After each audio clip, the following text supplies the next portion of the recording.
কত জেনারেল, কত মন্ত্রী, কত এমপি, এমনকি রাষ্ট্রপতি বিশ্বলির কাছে গিয়েছিলেন। যেই সম্মান একজন সাধারণ মানুষকে দিয়েছিলেন, একই সম্মান মহামান্য রাষ্ট্রপতিকে একই সম্মান দিয়েছিলেন। সেটা ছিল বিশ্বলির শিক্ষা। কোনোদিন কাউকে কোনো সময় শরীয়তের বিপরীত কোনো পানি পোড়া, নানা ধরনের গুজব সারা জীবন আমরা শুনে এসেছি। অনেক সময় অনেক ধরনের সমালোচনার সম্মুখীন হয়েছিলাম, কিন্তু বিশ্বলি কোনোদিন ভোগ বিলাসিতা থেকে শুরু করে কোনোদিন যত ধরনের আরাম আয়েশ আমরা সারা জীবন দেখেছি, খাটে পর্যন্ত ঘুমায় নাই, চকিতে পর্যন্ত ঘুমায় নাই, মাটিতে তোষক বিছিয়ে সেখানে বিশ্বলি 70টা বছর কাটিয়েছে। কি কারণে? বাঙালি জাতির জন্য। কি কারণে? ইসলামের জন্য। কি কারণে? শান্তি প্রতিষ্ঠা করার জন্য। তো বর্তমানে আমার খুব দুঃখ লাগে, অনেক শ্রেণীর মানুষ যখন অনেক কিছু না বুঝে বিশ্বলিকে অবমাননা করে কথা বলে। তো একটাই কথা আমি বলতে চাই, আমার দাদা যখন শেরপুরের মতো জেলায় 3500 একর জমির মালিকানা ছিলেন, ইঞ্চি ইঞ্চি জমি বিক্রি করে ইসলামের জন্য সব কিছু বিক্রি করে পুরা জীবনটাকে উৎসর্গ করে দেয়।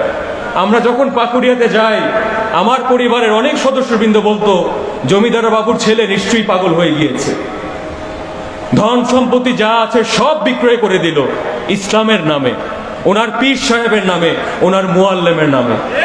তো সেটা মনে করেন, দিন দুনিয়ার যত ভোগ, যত ভালোবাসা, যত স্বাদ মিটানোর যত প্রয়াস ছিল, সব কিছু বিশ্বলি ইসলামের নামে উৎসর্গ করে দিয়েছিলেন। আমার দাদা যখন ফরিদপুর নামে একটি জেলাতে, সদরপুর নামে একটি উপজেলাতে, আট্রসি নামে একটা গ্রামে যখন যায়, তখন সেখানে কোনো মুসলমান খুঁজে পাওয়া যেত না। এবং উনি মনে রাখেন, উনি ইসলাম প্রতিষ্ঠিত করেছেন রক্তপাত না করে। হিন্দু সম্প্রদায় বলেন, বৌদ্ধ সম্প্রদায় বলেন, অন্যান্য ধর্মাবলম্বীর মানুষের কথা বলেন, সবাই তাকে সম্মান করত, উনি সবাইকে শ্রদ্ধা করতেন, উনি সবাইকে স্নেহ করত। এবং সেটা ছিল ইসলামের মূল মন্ত্র। 700 বছর ধরে আমার পরিবার বাংলাদেশে ইসলাম প্রচার করে আসছে। আজকে 20-25 বছর ধরে যদি উগ্রবাদীরা বাংলাদেশে এসে জঙ্গিবাদ সন্ত্রাস বিস্তার করতে যায় বিশ্বলির বাংলাদেশে, তা আমরা জীবিত থাকতে কোনোদিন এত বড় আস্পর্ধা কারো কোনোদিন হতে পারে না। আমরা নীরবে ছিলাম। শাহবাগ চত্বরে আমরাও আন্দোলন করতে পারি, জ্বালাও পড়াও আমরা করতে পারতাম। 32 বছর ইতিহাসে কোনো খুন নাই, কোনো গুম নাই, মানুষের টাকা কোনোদিন আমরা আত্মসাৎ করি নাই।